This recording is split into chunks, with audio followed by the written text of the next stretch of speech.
ram moya chua chu le sang om to lo na ko pui moya ina lim por ruang ka so ve un chua la bang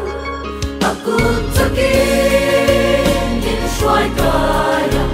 wirala moya lumaya olo kimdale boy bang an song po tina lim korra mountain min shwa kaya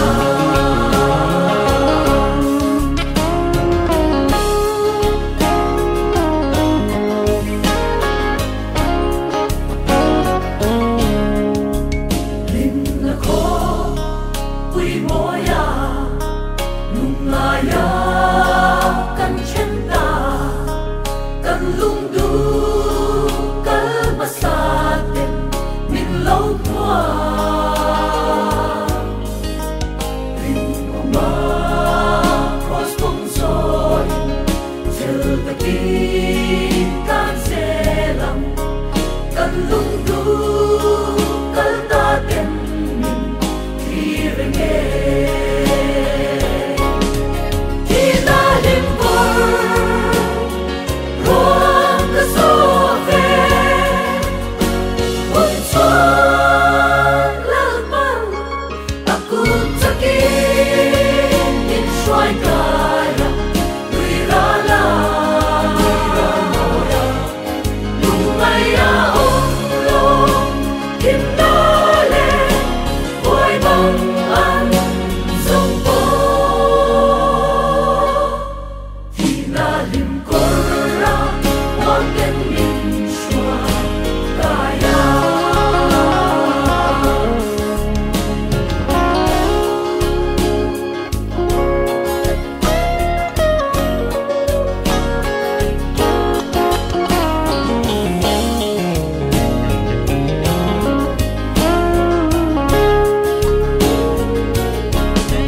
tina lim por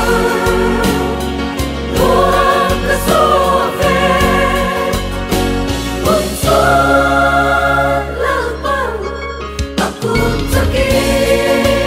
in shwai kaya wirala moya lumaya olo kimdale boy bang an song po tina lim korra mountain min shwa kaya tina lim korra mountain min shwa kaya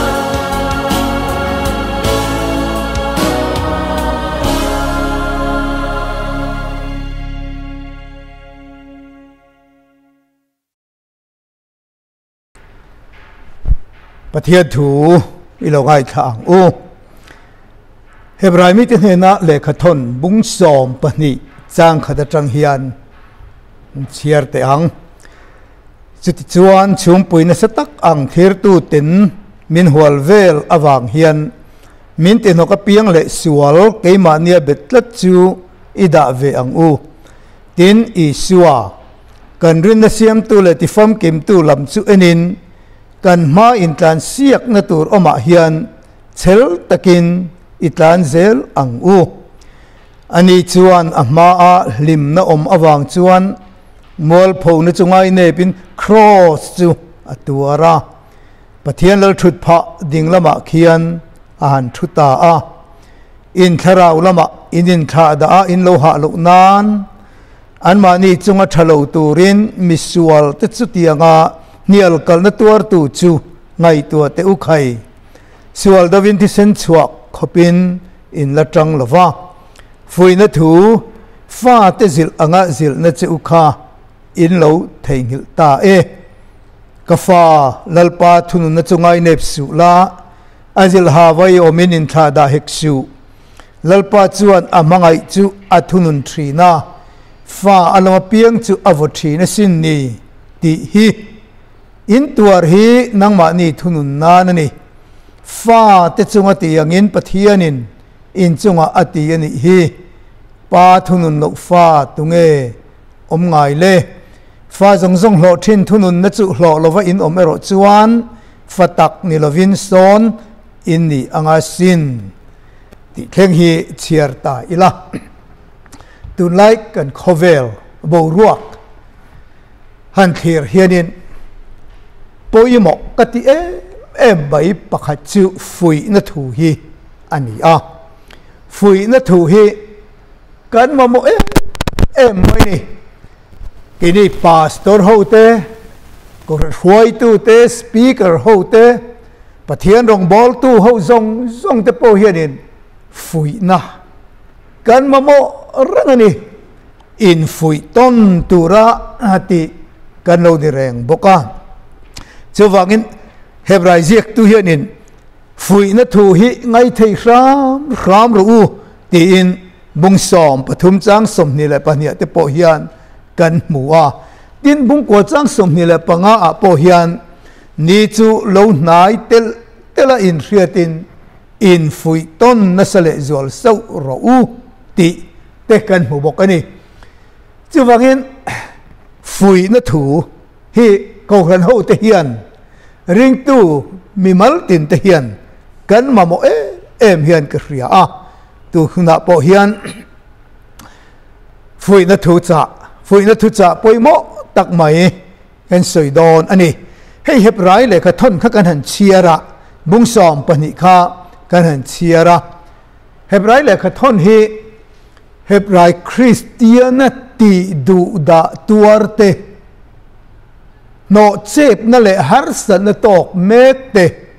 fui na tura zia ani anti a adik ani an tur hi adamen lo khop maya ko ran triak tir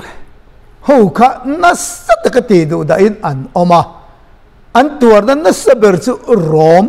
lal ho te laka khan ani thu te po kan ria ani rom lalten christian te dim how lovin an sei sa an ti luma tit mitam taksan rin na hi an phat san bok nge ani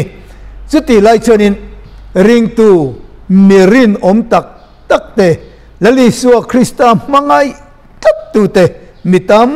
tak an om bok ani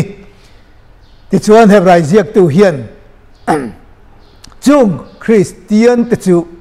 fui na thu thatak mai le poimo tak mai aron peta ani a thu thung hlui a ring tu kalmasa te pathian mirin om te tuar na le har sat na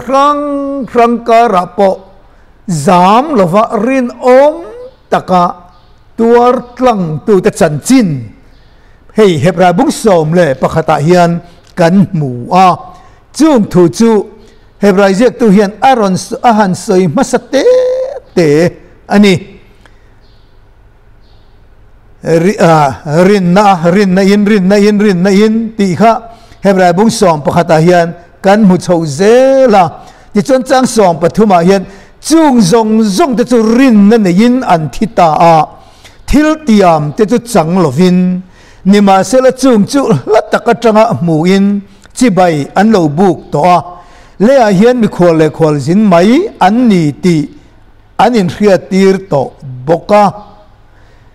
chu tiang thu sei te chuan an ma ni ram tur an zong ti an tilang si a ten an chuan ram chu lung kham sela chuan hon rem chang an hu to ngei tur ani nima sela tu na zong ram thale zol chak an lo ni a chu va na mi ani ti in hebrai zek tu hian thu thung loya ring tu kalmasa te mi khat khok heng te mar tar ho te chan chin aron soi ta ani aron soi dan kher hi angai noma aro puya chung zong te chu rin na nein an thita a thil tiam te chu chẳng lovin aron tia tin enge kan la soi chawang le Gideon thu te Baraka thu te Samson thu te Jephthah thu te Davida thu te Samuel thu te Zol nei ho thu te khang ho zong te kha soi don ilangin hunin min dai lovang atia chuwangin hunin min dai don lo wangin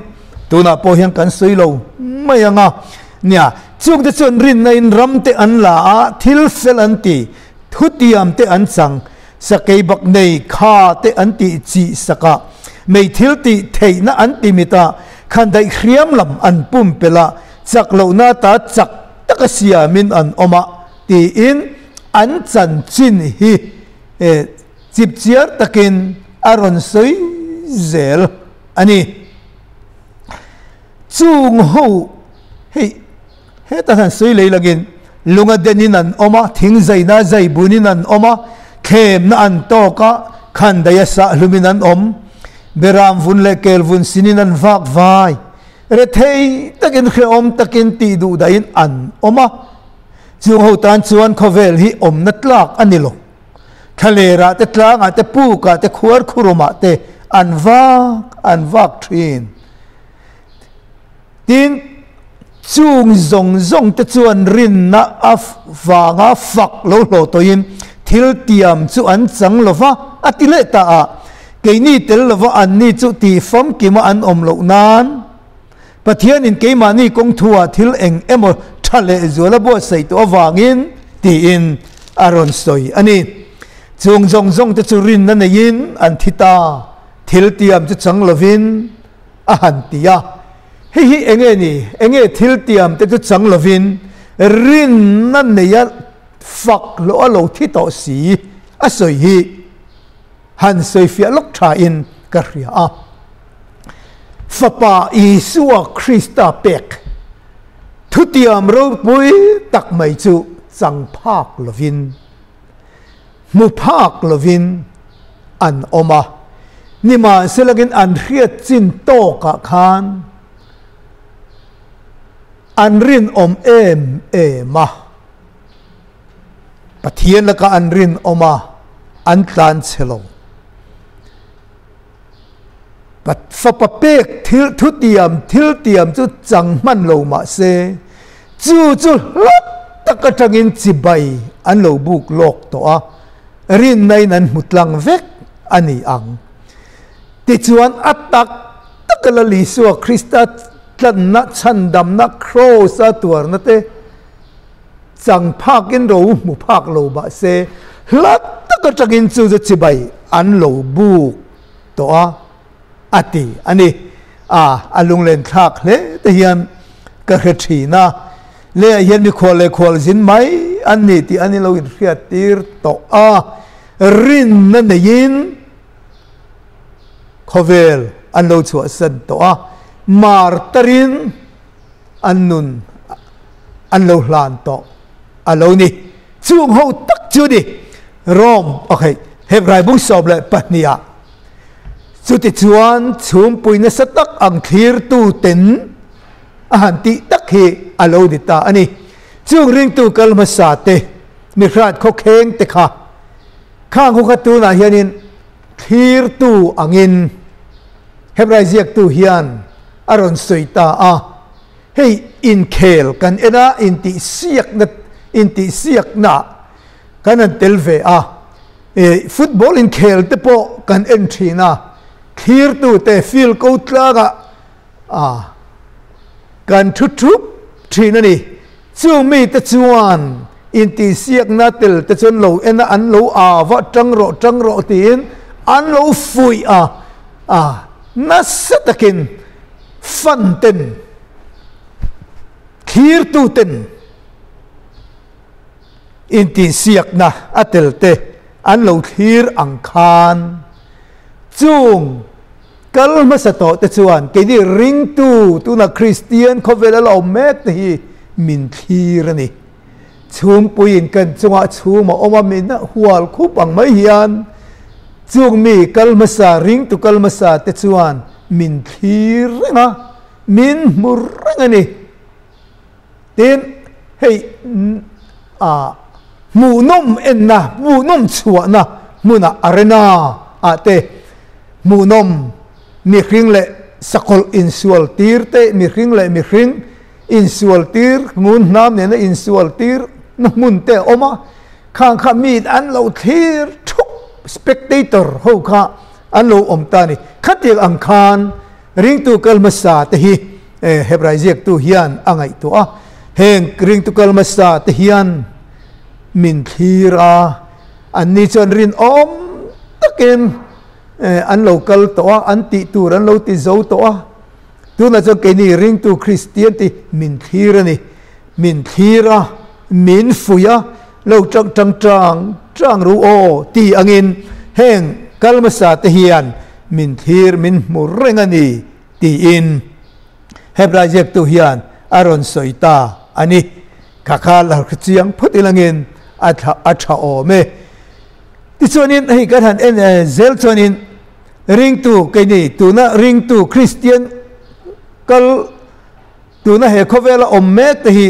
in tlan siak na atel angin minron hebraizek tu hian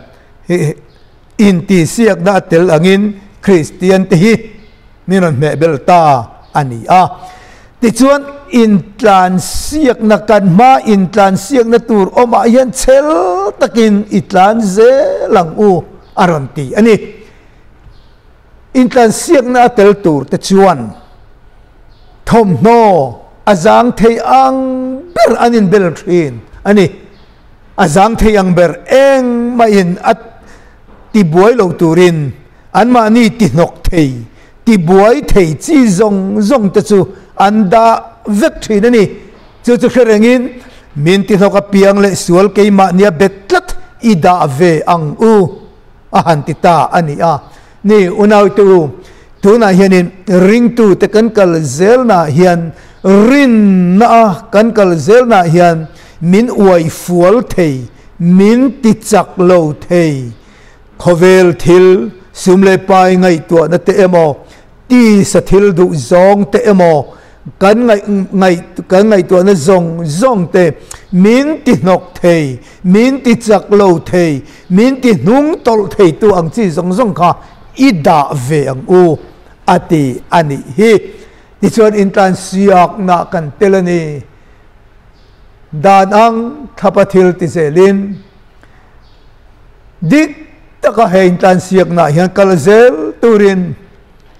hebraizek tu hian min fuyani ti tu na hian khetharl ilangin kadu ani in tlan siak na tel tur ta chuan fim khura eile in engkim maya an fim khura an taksa an enkol nguna an kal kong an mani ti chak lo thei ti che thei tur chi zong laka khovel le sual angalang zong laka te anin thiar filim thin ani ti im hebraizek tu hian min fui ani hi tin chu changani lo kan chiar zel chuan kan rin na siam tu le ti fam kim tu isua krista lam chu enin ahan ti le avan thatak em kan en tur nen lam min khil ani khoilam ge hoi tur kan mit te hi khoya nge kan lenang khoya nge kan mit te hi fix your eyes to Jesus lali sualama kan mit te hi kan len tur ani isualam en tlatin ati ani hi ni hei motor khal tu chuanin kongun takin film khur takin en tur ani ading lama emo aveilam te emo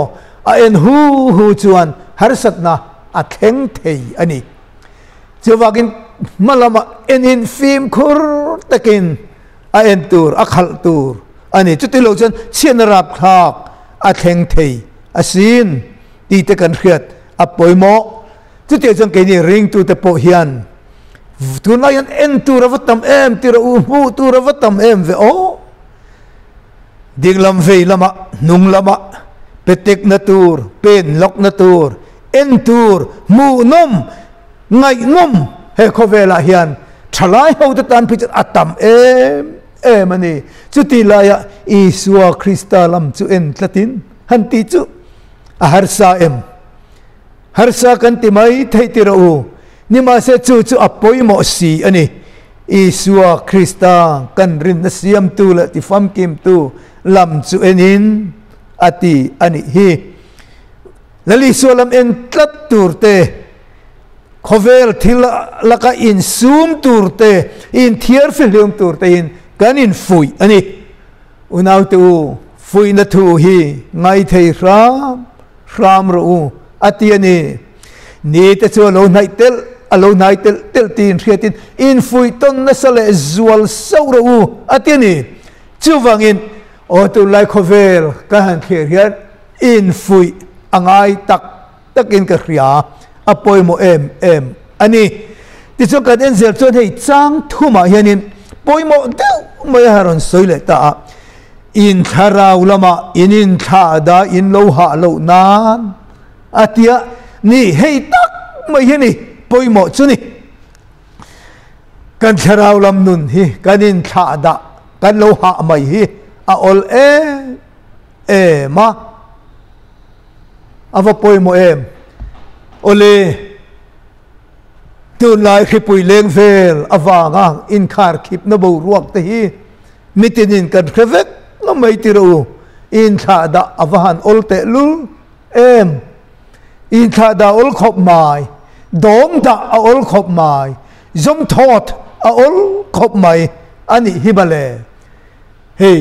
kum khat zet mai ka hanin khom thei to lo ang ania tin pon na marong kan bol na fe chua wak kem kan an ti te nia fellowship te nen lam in khom te eng ma kan ti thei ta lova hu ho pon na marong kan bol ho da ang chi reng kan an ti thei ta lo bok nen chu wangin chak lo pui mai ol khop mai ka ti Christian tam tak te tu nang kan chak lo meka kan chak lo mek nung tol kan mek ni eng ma ti tur ta lo chu kut aruak kan ril rungai tua na te aruak ka kan thin lung alo ruak ka keima ni nuam ti zong kan sak zong mai kan thil ti du to lo nu ti le mai ava ol te lu ti du da na chi khat chu ni ve thei lo mo ka ti ni he lockdown ti vel hi in khom thei lo te hi ti du da na chi khat ani ve hey police in man ti te chu om lo in vuak te in man te lung ina in khung te chu om lem lo ma sem tam tak tan chuanin tuar na atlingani ti du da na ang katin alang ani chuwangin fui na thu hingai thei ram ro ti ang khan in fui ton kan mamo lali suwa ring tlat turte lali suwa lam hoi tlat turte khovel thil min tinok thei zong da turte in tuna hianin hebrai ziak tu hian min fui ani hi apoi mo min ka khria ani isualam en tlatin ti te hi avahan thatak chu tiang ani lo chuan ring tu tam tak da tu na hian kan chau mek kan nung tol tam takan tin in khom le thei ni poi in khom po chak lem lo kan in khom hum mayang chu ti te ril ro ngai to ni lain in khom po kan tam chuang lem lova tin jing tong tra in khom han thei poin kan tam chuang lem lova ma akhra tho le atisa ho te bak min bel cha tu anom chuang lem lo ani me unaw tu ava poi mo heng lockdown chung te hian enge idin mun ichak lo ta ti te ngun taka kan ngai tua ingai tu apoi mo em ani oti ami rat kho kheng te kha mirin om te khan lak takatangin ral atangin thutiam fapa lali suwa krista pek chu chibai an lo buk to a lim tharong bol na ma khati khop khan an rin oma pathian tan an rin oma an fela tuar na le har sat na nuaya po nung tol lovin tlan chelovin an nu nan lo hlan to ani chuan ke ni chandam na thu engkim afam kim achang to tu te kan ni alim kha ni mai lovin thutiam chang tu te kan ni a chandam na thu te chiang takin kan sei fia thiam to a kan ngai tha kan hre em to chandam na thu rin na thu thiam chan tir na thu ti thiang lim na thu kan ti sarmon chi rang te kan sei thein kan ngai tha a pathian thu te chu afam kimin tu thlung lui le tu thlung thar kan lo nei ta a engkim mai kan labu christian labu la ni se a latam tak mai tun lai te prison la thar nen engkim mai kan nei vet to ani afam kim na kan chang theu ti ani kha hetiang ang ani to nu po ka chak lo ka pe lo ka chuti ka khati kan ti chuan o tu thung lui a ring tu kalma sa te hian chum puina sa tak anga bin thir tu te yan min dem le long mo ti hi ingai tu ngaim kan dem om lu tu kang kan dem om le don ani chawagin thiab lo kan changang ti hi a hlau om em ani ro re na ni a chuan ni na vi khuami te khang te hak ingai tu ang u jonas pathian tu soya wangin an sim ani kha khang te ka thiam lo min chan tir tu alani don ani ti ani kha tira u chawagin ingai tu ang u tu na hianin intan siak kan ni ring tu te hi intan siak na muna trek a kan ding kan tlan me ani Isua Krista kan rin na siyam tu le ti fam kim tu lam chu enin malamathil om enin kan tlan ngat tur ani tlat ani tu na hian thir tu ten min thir reng ani o min thir reng ani alim tharong bol na ma khati khopa an rin om an fela an tha ani chuan ke ni chandam na thu engkim khrechiang to lali so krista tlan na chandam na chang tu te hi in kha da tak a rong kan bol vai chuan lali so nung te kan zuyani mai chuan thir tu te hian min dem hle don ani kan dem om hle thei don ani asin chuwagin i tang sau sawang u ka chak lo ka choti ka khati ka nung tol tu tiang ni ka om ti tur kan ni love ho i tang ang u i bua sai zelang u lali suwa lam enila min te no ka piang te da ila kan rin na siyam tu lali suwa krista lam enin chel takin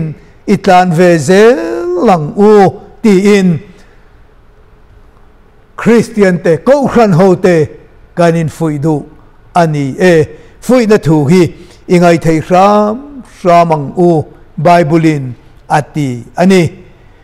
le kha tu huna hian kan soi thei tok ti silangim kan thu sei tak te lalpan kan zatan mal min sob sakro se amen.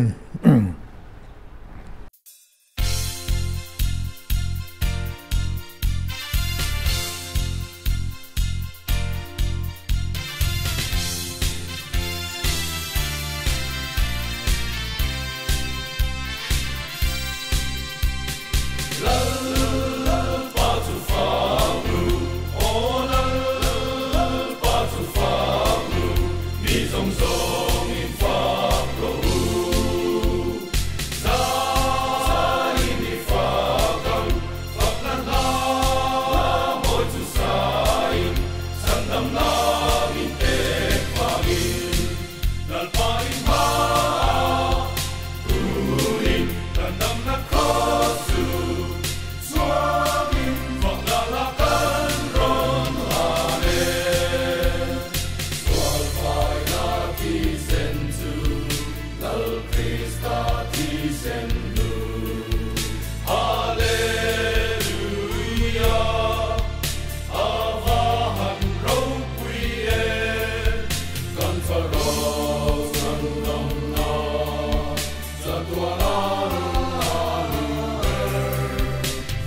Israel